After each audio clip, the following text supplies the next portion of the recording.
Hi students, 9th standard annual exam மேக்ஸுக்கு உண்டான ஒரு ஒரிஜினல் கொஸ்டின் பேப்பர் தான் ப்ரீவியஸ் இயர்ஸில் நடந்தது. ஆல்ரெடி உங்களுக்கு நம்ம சேனலில் இம்பார்ட்டன்ட் கொஸ்டின்ஸ் அப்லோட் பண்ணியிருக்கோம். 9th மேக்ஸுக்கு அதை பார்க்கணும்னு நினச்சிங்க அப்படின்னா டிஸ்கிரிப்ஷன் பாக்ஸில் லிங்க் இருக்குது, அதில் வந்து பார்த்துக்கோங்க. ஸோ ஆல்ரெடி ஒரு கொஸ்டின் பேப்பர் நம்ம அப்லோட் பண்ணியிருக்கோம். தென் இது உங்களுக்கு செகண்ட் கொஸ்டின் பேப்பர். அது வந்து கொஸ்டின்ஸ் எல்லாமே உங்களுக்கு இம்பார்ட்டன்ட் கொஸ்டின் தான்.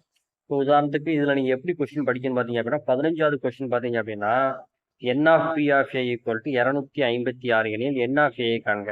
இப்போ என் ஆஃப் ஏ கண்டுபிடிக்கிற கொஸ்டின்ஸாக ஒரு டைம் நினைச்சேன் அப்படின்னா பார்க்கணும்.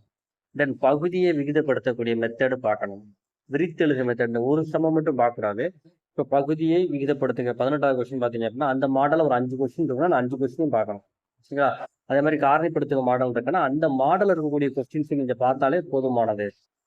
ஸோ கண்டிப்பாக அந்த மாடல் இருந்தால் உங்களுக்கு என்ன செய்ய போகுது அப்படின்னா எக்ஸாமுக்கு என்ன செய்ய போகுது அப்படின்னா வரப்போகுது. ஸோ இதில் இருக்கக்கூடிய மாடல் சம்ஸ் எல்லாத்துக்குமே என்ன செய்ய போகும் அப்படின்னா பார்த்துக்கோங்க. இதில் உள்ள கொஸ்டின்ஸ் எல்லாமே உங்களுக்கு இம்பார்ட்டன்ட் கொஸ்டின் தான். ஸோ இதை படித்தாலே உங்களுக்கு போதுமானது.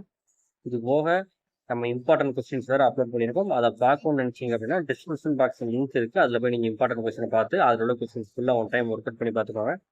கண்டிப்பாக நீங்கள் எக்ஸாமில் ஃபுல் மார்க் நீங்கள் தாராளமாக என்ன செய்யலாம் ஸ்கோர் பண்ணலாம்.